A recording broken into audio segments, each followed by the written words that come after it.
नमस्कार मित्रांनो, युवराज अकॅडमी 24 या आपल्या एज्युकेशनल यूट्यूब चॅनल मी तुम्हा सर्वांचं स्वागत करतो। तर विद्यार्थी मित्रांनो, आज आपण आरोग्य शोक लेखी परीक्षा 2012 गडचिरोली जिल्ह्यामध्ये आरोग्य शोकचा जो काही लेखी पेपर झाला होता त्यामध्ये जे काही तांत्रिक प्रश्न विचारले होते ते प्रश्न या ठिकाणी आपण पाहणार आहोत। तर विद्यार्थी मित्रांनो, तुम्ही जर चॅनलवर नवीन असाल तर चॅनलला सबस्क्राईब करा, बाजूचं घंटीचं बेल आयकॉन त्याला सुद्धा प्रेस करा, जेणेकरून अशाच स्वरूपाचे नवीन व्हिडिओ तुम्हाला बघाव्यास मिळतील। तर चला विद्यार्थी मित्रांनो, व्हिडिओची सुरुवात करूया। तर पहा, पहिला प्रश्न आहे, पेशीच्या अनियंत्रित विभाजनामुळे कोणता रोग होतो? तर मित्रांनो, पेशीच्या अनियंत्रित विभाजनामुळे कर्करोग होतो। पेशीच्या अनियंत्रित विभाजनामुळे कुठला कर्करोग होतो? आणि कर्करोग पहा, केमोथेरपी आणि रेडिओथेरपी ह्या दोन उपचार पद्धती वापरल्या जातात। कुठल्या? केमोथेरपी आणि रेडिओथेरपी। तर पहा या ठिकाणी ऑप्शन नंबर 2 आहे मधुमेह। तर मित्रांनो, मधुमेह हा रोग इन्सुलिनच्या अभावामुळे होतो आणि आपल्या शरीरामध्ये जे काही रक्तामध्ये साखरेचं प्रमाण अचानक वाढल्यामुळे हा मधुमेह हा रोग होतो आणि यामध्ये इन्सुलिन नावाचा घटक याला जबाबदार असतो। आणि इन्सुलिनचा शोध लावला मित्रांनो, इन्सुलिनचा शोध हा फ्रेडरिक बेंटिंग या शास्त्रज्ञाने लावलेला आहे। पुढचा प्रश्न पाहूयात। 2 नंबरचा प्रश्न पहा, खालीलपैकी कोणता वायू हवेपेक्षा हलका आहे? तर मित्रांनो, हायड्रोजन हा वायू हवेपेक्षा हलका आहे। लक्षात ठेवा, हायड्रोजन हा वायू हवेपेक्षा हलका आहे। त्यामुळे प्रश्न असा पण विचारला जाईल की उडणाऱ्या फुग्यामध्ये खालीलपैकी कुठला वायू असतो? तर उडणाऱ्या फुग्यामध्ये हायड्रोजन हा वायू असतो, कारण की हवेपेक्षा हलका असल्यामुळे हा सहजपणे उडू शकतो, त्यामुळे हायड्रोजन याचं उत्तर असणार आहे। तर पहा या ठिकाणी पहिलं ऑप्शन आहे ऑक्सिजन। तर मित्रांनो, ऑक्सिजनचं प्रमाण हे हवेमध्ये जवळपास ऑक्सिजनचं प्रमाण हे 21% आहे। हवेमध्ये किती? ऑक्सिजनचं प्रमाण 21%। कार्बन डायऑक्साईडचं प्रमाण हे मित्रांनो 0.03% आहे। कार्बन डायऑक्साईडचं प्रमाण हवेमध्ये जर विचारलं तर 0.03%। आणि प्रश्न जर असा आला तर हवेमध्ये सर्वात जास्त कुठल्या वायूचं प्रमाण असतं? तर मित्रांनो, हवेमध्ये सर्वात जास्त वायूचं प्रमाण हे नायट्रोजन या वायूचं असतं। कुठल्या? नायट्रोजन या वायूचं असतं, ते असते 78%। किती? नायट्रोजन या वायूचं ते असते 78%। आणि कार्बन डायऑक्साईडचं प्रमाण 0.03%। 0.03%। IMP क्वेश्चन आहे कार्बन डायऑक्साईडचं, लक्षात ठेवा। चला पुढचा प्रश्न पाहूयात।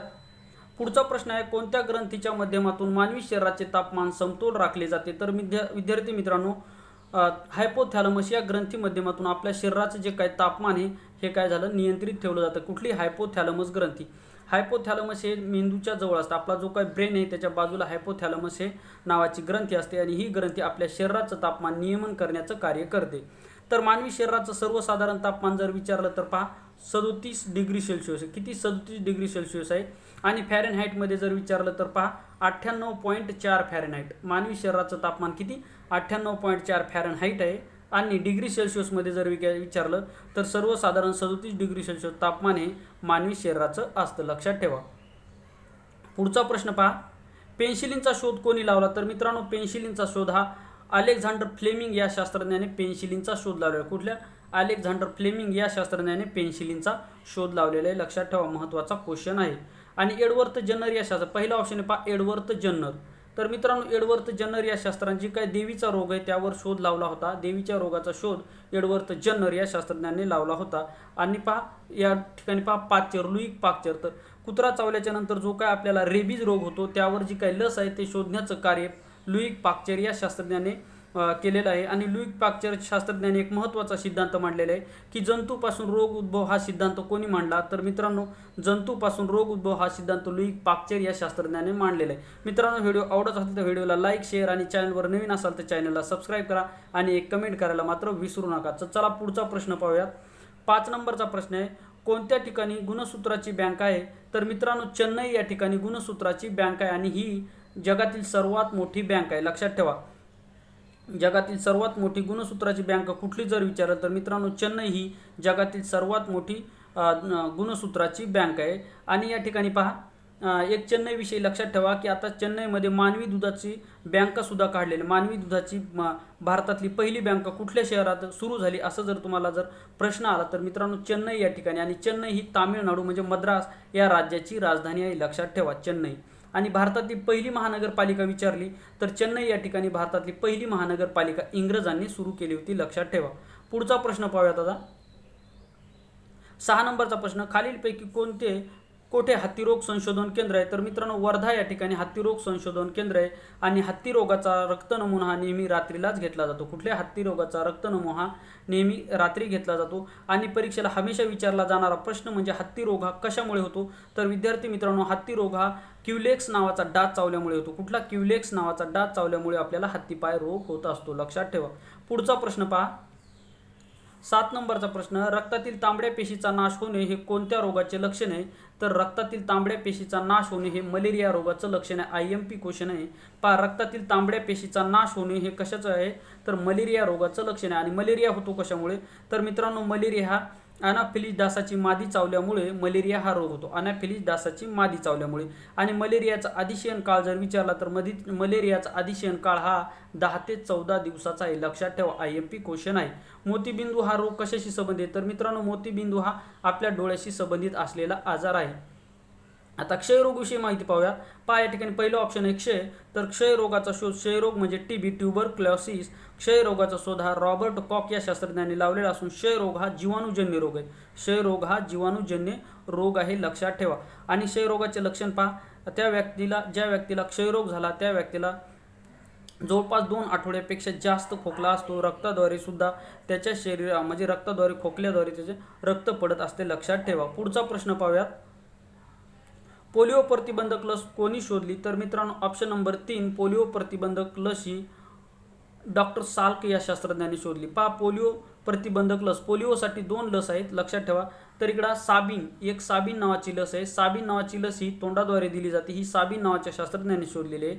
आणि डॉक्टर साल्क या शास्त्रज्ञांनी जी काही इंजेक्शनद्वारे पोलिओची लस दिली जाते ती डॉक्टर साल्क या शास्त्रज्ञांनी शोधलेली आहे. आणि पहिलं ऑप्शन पहा रोनाल्ड रॉस. तर मित्रांनो रोनाल्ड रॉस या शास्त्रज्ञांनी हिवताप या रोगाचा शोध लावलेला. लुई पाश्चर या शास्त्रज्ञाने रेबीज या रोगाचा शोध लावलेला. आणि फ्लेमिंग या शास्त्रज्ञांनी कशाचा शोध लावला? तर वरच्याच प्रश्नामध्ये आपण पाहिलेलं आहे. फ्लेमिंग या शास्त्रज्ञाने पेन्सिलिनचा शोध हा फ्लेमिंग या शास्त्रज्ञाने पेन्सिलिनचा शोध लावलेला. कोणी?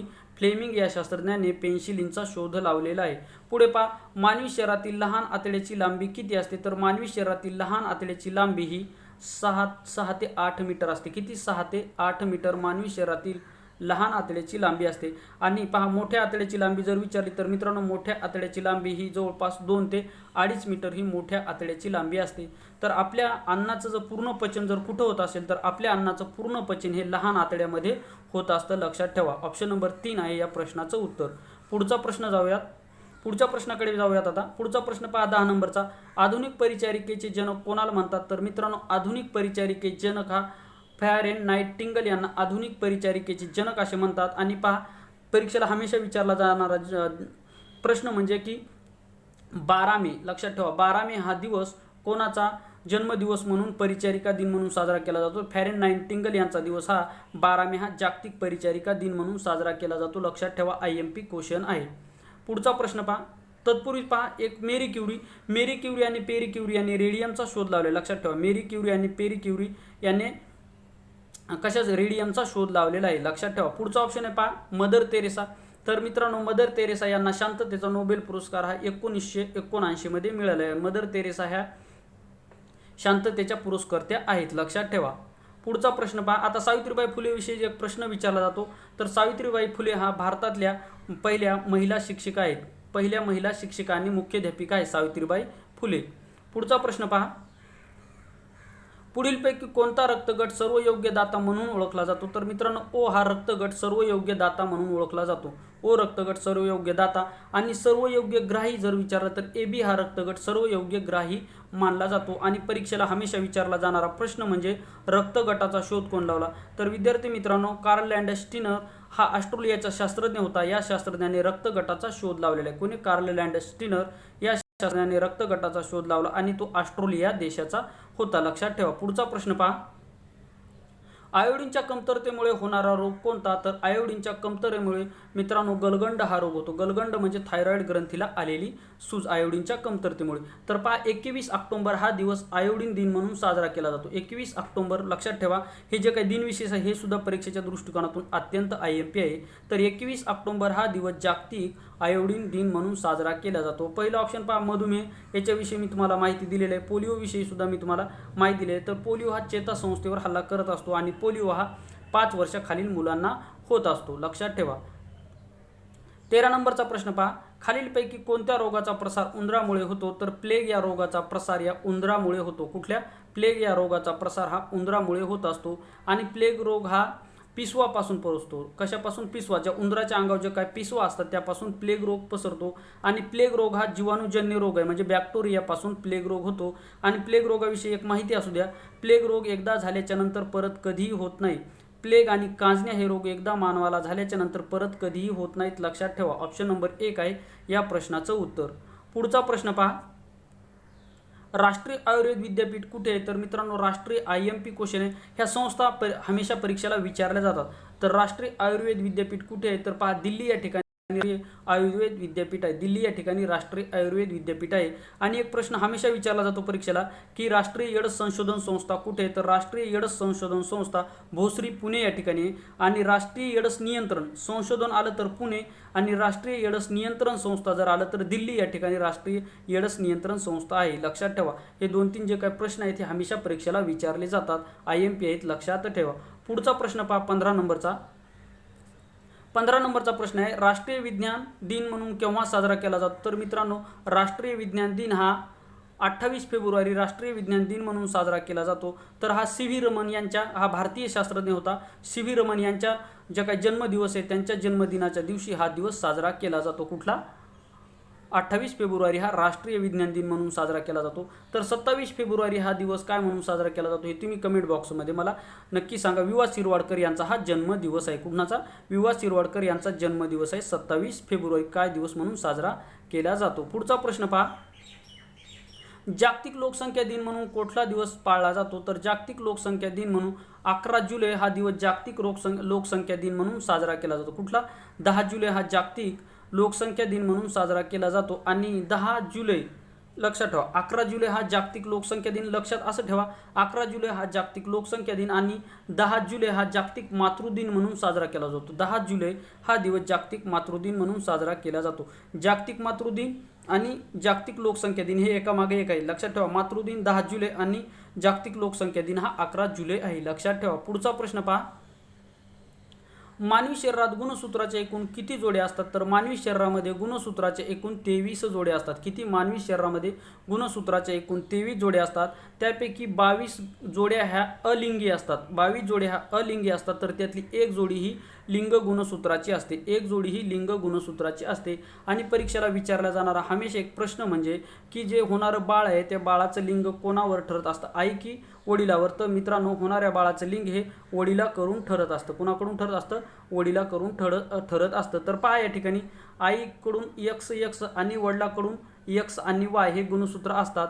तर ज्या वेळेस आईकडून X आणि वडिलाकडून जेव्हा X होतो त्यावेळेस मुलगी जन्माला येते, आणि ज्यावेळेस आईकडून X आणि वडिलाकडून Y हे गुणसूत्र येतो त्यावेळेस मुलगा जन्माला होतो. हे प्रश्न परीक्षेला विचारलेत, IMP क्वेश्चन आहेत, लक्षात ठेवा.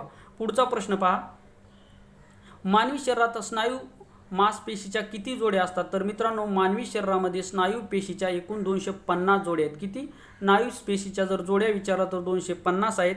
आणि मानवी शरीरात स्नायू किती आहेत असा प्रश्न जर आला मित्रांनो, मानवी शरीरामध्ये स्नायू 639 हे मानवी शरीरामध्ये स्नायू आहेत. आणि आपल्या वजनाच्या एकूण वजनाच्या किती टक्के वजन स्नायूचं असतं? तर 65% वजन हे स्नायूचं असतं, लक्षात ठेवा. पुढचा प्रश्न पहा.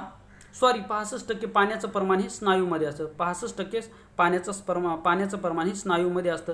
तर पहा, आपल्या शरीरामध्ये स्नायूच्या जोड्या जर विचारल्या तर 250. आपल्या शरीरामध्ये स्नायू किती असं जर विचारलं तर 639 स्नायू आहेत. IMP क्वेश्चन आहेत. पुढचा प्रश्न पहा. आणि पहा, पहिलं ऑप्शन आहे 300. तर यावर सुद्धा प्रश्न विचारला जातो. 300 ही काय भानगडी या ठिकाणी आपण पाहूयात. पहा, 300 ज्या वेळेस लहान मूल जन्माला येतं त्यावेळेस लहान मुलाच्या शरीरामध्ये एकूण 300 हाडे असतात. किती? लहान मुलाच्या शरीरामध्ये एकूण 300 हाडे असतात.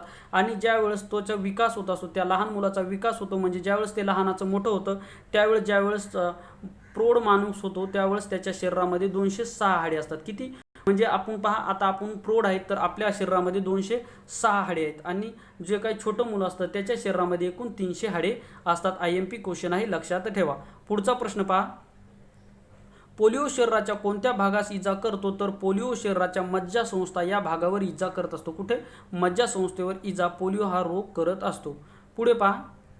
आणि पोलिओ हा विषाणूपासून होणारा रोग आहे. पोलिओ हा विषाणूपासून होणारा रोग आहे, लक्षात ठेवा.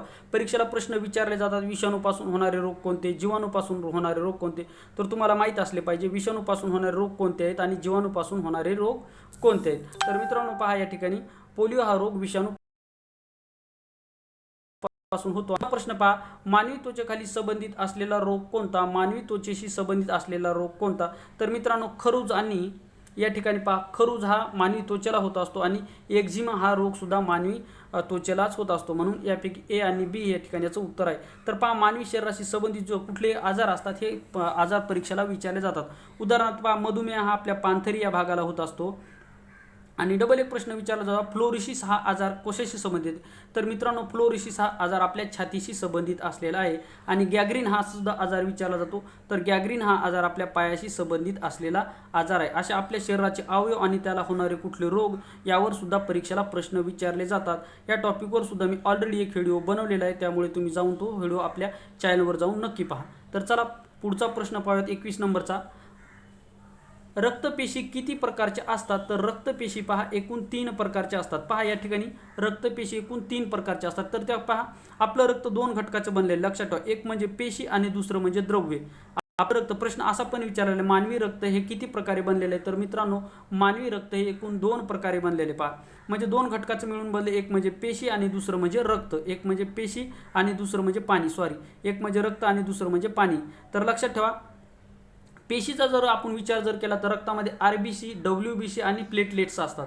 तर पहा आरबीसीचं जीवनकाळ जर विचारलं तर पहा आरबीसी ह्या एकूण 120 ते 127 दिवस जिवंत राहू शकतात.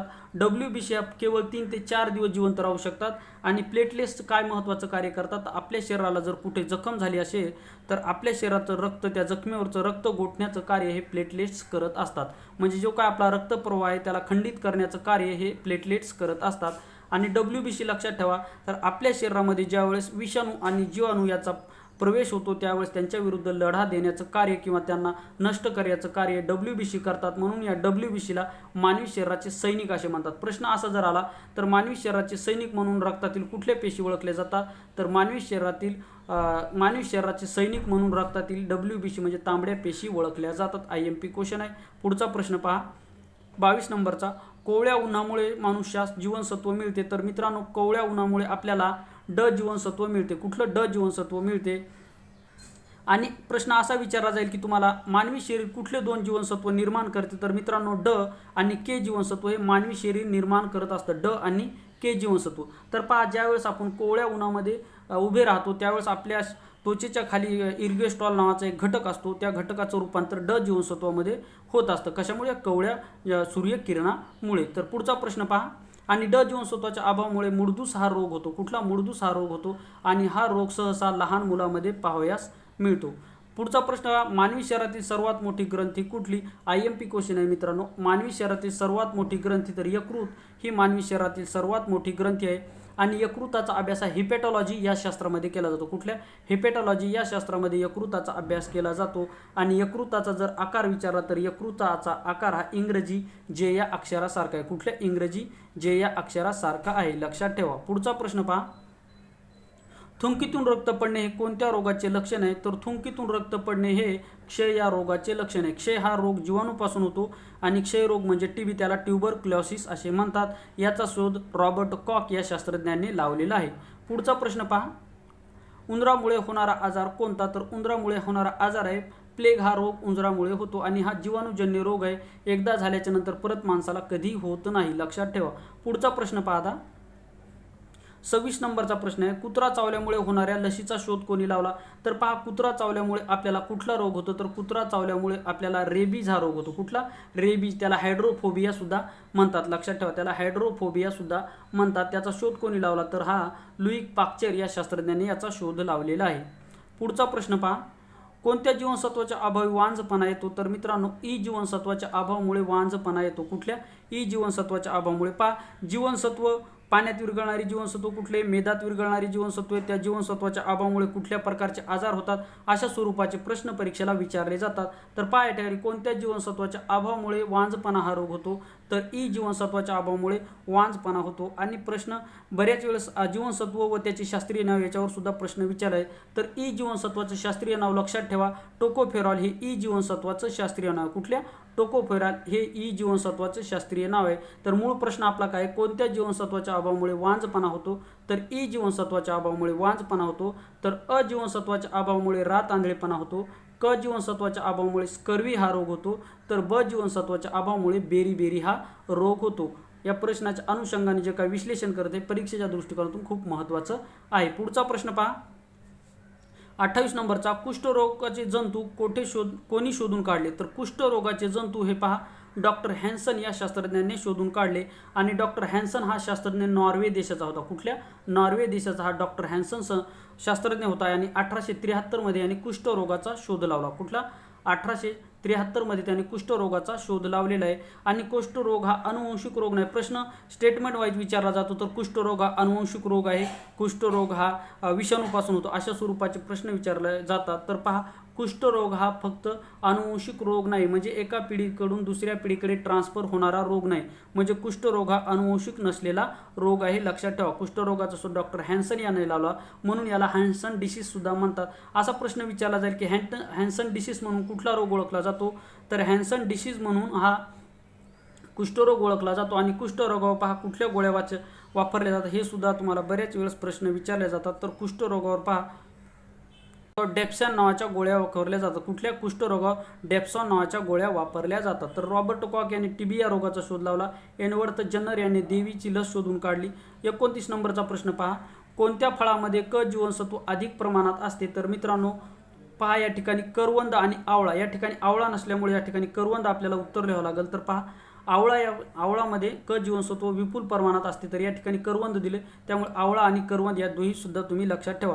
तर बऱ्याच वेळेस करवंद न देता आवळा हा बऱ्याच वेळेस विचारलेला आहे, लक्षात ठेवा. त्यामुळे या ठिकाणी मी आवळा लिहिलेला आहे, कारण की प्रश्नपत्रिका जर पाहिलं फक्त याच प्रश्नपत्रिकेमध्ये करवंद ऑप्शन आले, बऱ्याच प्रश्नपत्रिकेमध्ये तुम्हाला आवळा हे ऑप्शन बघाव्यास मिळेल. पुढचा प्रश्न पहा, मानवी हृदयाचे दर मिनिटाला किती स्पंदने पडतात, तर मानवी हृदयाचे दर मिनिटाला 72 स्पंदने पडतात. किती? जो व्यक्ती प्रौढ असतो त्याच्या जे हृदय आहे त्याचे स्पंदने 72 पडत असतात दर मिनिटाला. आणि स्त्रीचे पडत असतात पहा 84 आणि मुलाचे पडत असतात 140, लक्षात ठेवा. आणि वृद्ध जर व्यक्तीचे विचारलं तर वृद्ध व्यक्तीचे जे काही स्पंदनाचे ठोके आहेत ते 60 पडत असतात. IMPI हे विश्लेषण ही लक्षात ठेवा, प्रश्न विचारलेले आहेत. पुढचा प्रश्न पाहूयात, मूत्रसंस्थेचे किती भाग आहेत, तर मूत्रसंस्था म्हणजे आपली जी काही किडनी आहे, उर्क आहे, त्याचे किती 2 भाग आहेत. मूत्रसंस्थेचे एकूण किती 2 भाग आहेत. आणि मूत्रसंस्था ही युरेटरने जोडलेली असते. मूत्रसंस्था ही युरेटरने, किडनी आणि मूत्रसंस्था ही युरेटरने जोडलेली असते, लक्षात ठेवा. पुढचा प्रश्न पहा, 32 नंबरचा प्रश्न आणि या व्हिडिओमधला शेवटचा प्रश्न पहा, गडचिरोली जिल्ह्याची जी काही प्रश्नपत्रिका आहे त्यामध्ये जेवढे काही तांत्रिक प्रश्न विचारले होते ते प्रश्न या ठिकाणी आपण घेतलेले आहेत. तर पहा या ठिकाणी 32 नंबरचा प्रश्न, रात आंधळेपणा कोणत्या जीवनसत्वाच्या अभावामुळे होतो, तर मित्रांनो रात आंधळेपणा हा अजीवनसत्वाच्या अभावामुळे होतो. तर मित्रांनो हा व्हिडिओ तुम्हाला कसा वाटला कमेंट बॉक्समध्ये नक्कीच सांगा. चॅनलवर नवीन असाल तर चॅनलला सबस्क्राईब करा आणि बाजूचं घंटीचं बेल आयकॉन त्याला सुद्धा प्रेस करा. आणि हा व्हिडिओ जास्तीत जास्त मित्रांना शेअर करा. या ठिकाणी आपण थांबूयात. व्हिडिओ पूर्ण पाहिल्याबद्दल थँक्यू, धन्यवाद.